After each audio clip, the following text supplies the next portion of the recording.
उधर अपनी समस्याओं को लेकर भंबेवा के ग्रामीण उपायुक्त से मिलने पहुंचे, जहां उन्होंने उपायुक्त को अपनी समस्याओं के बारे में बताया। दरअसल बरसात के मौसम में गांव में जल विभाग ने बरसात का ही एकत्रित पानी गांव में सप्लाई कर दिया। लोगों में बीमारियां फैलने का डर अब बैठ गया है, बैठना भी चाहिए। साथ ही गांव में गंदे पानी की कोई भी निकासी नहीं है, जिसके चलते गंदा पानी गांव के तालाब में भर जाता है। पशुओं में भी बीमारी फैल रही है, क्योंकि उन्हें भी गंदा पानी मिल रहा है। पशुओं के जरिए मनुष्य में भी अनेक प्रकार के चर्म रोग और अन्य रोग फैल रहे हैं। ग्रामीणों का आरोप है कि आला अधिकारी गांव में दौरा करने तो आते हैं, लेकिन समस्या का समाधान लेकर कोई नहीं आता।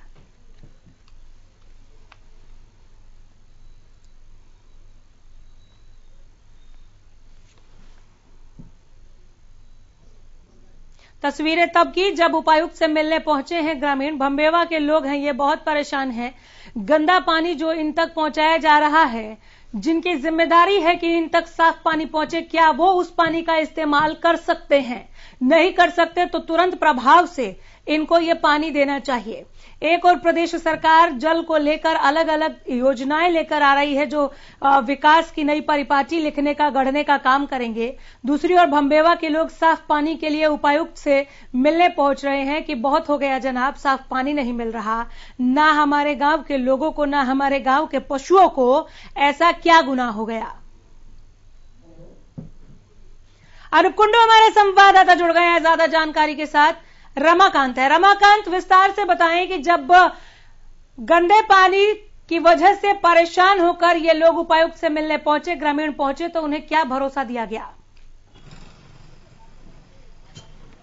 जी बिल्कुल, मैं आपको बता दूं, लगातार ये उपायुक्त महोदय से मिल रहे हैं। ग्रामीण कई बार मिल चुके हैं, करीब 1 से 1.5 महीने हो गए हैं। ये लगातार उपायुक्त महोदय के समक्ष अपनी समस्याएं रख रहे हैं। गंदे पानी की समस्या है, लगातार जो नलों में जो पानी आ रहा है वो गंदा पानी पीने के लिए ग्रामीण मजबूर है। और ये झज्जर के पास के ही भंबेवा गांव की समस्या है। और पिछले समस्याएं जो लगातार ये 2 से 2.5 महीने पहले बनी, आज भी वो लोग कहीं ना कहीं उपायुक्त से मिले। उपायुक्त ने कहा कि मैं इसके बाद जांच कराई जाएगी और जहां भी लीकेज है उसको पूरी तरह से दुरुस्त करा लिया जाएगा। हालांकि जब हमारी ग्रामीणों से बात हुई तो उन्होंने कहा कि इस तरह के जो आश्वासन है उपायुक्त की तरफ से वो हमें कई बार दिए जा चुके हैं, लेकिन हमें अभी भी विश्वास नहीं है। इसलिए हम मीडिया से गुहार लगाते हैं कि हमारे इस नर के जो जीवन जो हम जीने पर मजबूर है उस पर कहीं ना कहीं विचार करें और हमारा समाधान कराया जाए।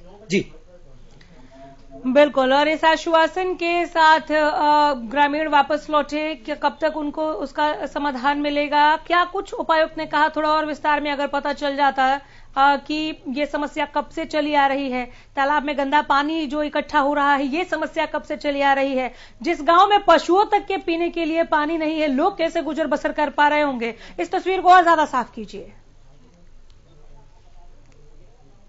जी बिल्कुल, मैं आपको बता दूं कि ये भंबेवा गांव का मामला है। पिछले करीब 6 महीने से ये है कि यहाँ पर ना तो जानवरों का पीने का पानी है, ना इंसानों के पीने का पानी है। और आज ये इससे परेशान होकर उपायुक्त महोदय से मिले। श्यामलाल पुनिया ने इन्हें ऑफिस में बुलाया, इनकी समस्याएं सुनी और श्यामलाल पुनिया ने पूरी तरह से आश्वस्त किया कि जल्दी 10 से 15 दिनों में आपके गाँव की जो भी समस्या है उसको दुरुस्त कर लिया जाएगा। उसके बाद मीडिया से समक्ष होते हुए उन्होंने बताया कि हम लोग इससे पहले भी उपायुक्त महोदय से लगातार मिल चुके। रमाकांत, बात यही नहीं खत्म होती ना। आपकी ये ड्यूटी थी कि आप साफ पानी पहुंचाएं, आपने नहीं पहुंचाया। ग्रामीण आए तो आप भरोसा दे रहे हैं, ठीक है, वो तो आपको देना ही पड़ेगा और साफ पानी भी देना पड़ेगा। लेकिन जिन लोगों ने, जिन अधिकारियों ने बरसात का इकट्ठा हुआ पानी गांव में सप्लाई कर दिया, क्या उनके खिलाफ एक्शन नहीं होना चाहिए? क्या पानी को प्यूरिफाई करके पहुंचाया था, साफ किया गया था पानी? जी बिल्कुल, श्यामलाल पुनिया ने यह भी कहा कि जिन अधिकारियों की लापरवाही उनके खिलाफ भी कहीं ना कहीं कार्रवाई होगी, उनके खिलाफ भी जांच बैठाई जाएगी। क्योंकि लगातार जो बरसाती पानी है वो अभी तक क्यों जमा है, अब तक निकासी क्यों नहीं की गई है, इस तरह का जो आश्वासन हालांकि श्यामलाल पुनिया द्वारा दिया गया। आप देखते हैं, पानी का सैंपल उठवाया क्या उपायुक्त ने, या कोरा आश्वासन दिया? नहीं, बिल्कुल सिर्फ आश्वासन दिया गया है, ना तो अभी तक सैंपलिंग की कोई बात की गई है। ग्रामीण भी उनके आश्वासन से पूरी तरह से आश्वस्त नहीं थे। उन्होंने कहा कि इससे पहले भी हम लोग उपायुक्त से मिल चुके हैं, लगातार इस तरह की समस्याएं बनी हुई। तो आप समझ सकते हैं कि किस तरह की लापरवाही है। डेंगू का मामले लगातार कहीं ना कहीं लगातार जो सरकार में जो बातें हैं, लगातार सरकार प्रिकॉशन की बात कर रही है और जो अधिकारी है यहां पर बैठकर किस तरह की लापरवाही करते हैं, पूरी तरह से मामला जांच का विषय है। और लगातार जो बरसात का पानी अभी तक क्यों नहीं निकाला गया, उसकी सैंपलिंग सैंपलिंग क्यों नहीं ली गई है, जो अधिकारी इसमें इन्वॉल्व है उनके खिलाफ क्या कार्रवाई होगी, ये कहीं ना कहीं जांच का विषय है। और अभी तक इस तरह का कोई भी कार्रवाई उपायुक्त बिल्कुल इन तमाम क्या और क्यों का जब तक जवाब नहीं मिल जाता तब तक उपायुक्त से सवाल पूछते रहिए, क्योंकि ये नहीं चलेगा। आप साफ पानी तक उपलब्ध नहीं करवा पा रहे हैं, आपकी कुर्सी पर बैठने का फायदा क्या है?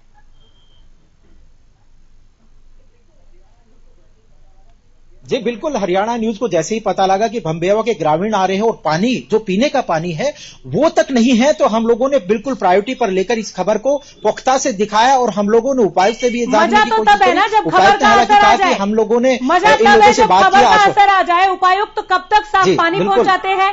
तुरंत प्रभाव से सैंपलिंग ली जाती है कि नहीं? पानी के सैंपल मंगवाए जाते हैं कि नहीं? चाहे वो पशु के पीने का पानी हो, चाहे वो वहां पर रह रहे लोगों के पीने का पानी हो, ये सैंपलिंग हो रही है कि नहीं हो रही है? इसके बाद तुरंत प्रभाव से लापरवाह अधिकारियों की कुर्सी जाती है कि नहीं? इन तमाम सवालों के साथ लौटूंगी रमाकांत। आप पूछते रहिए, अपडेट के लिए जरूर हाजिर होंगे। फिलहाल बहुत शुक्रिया।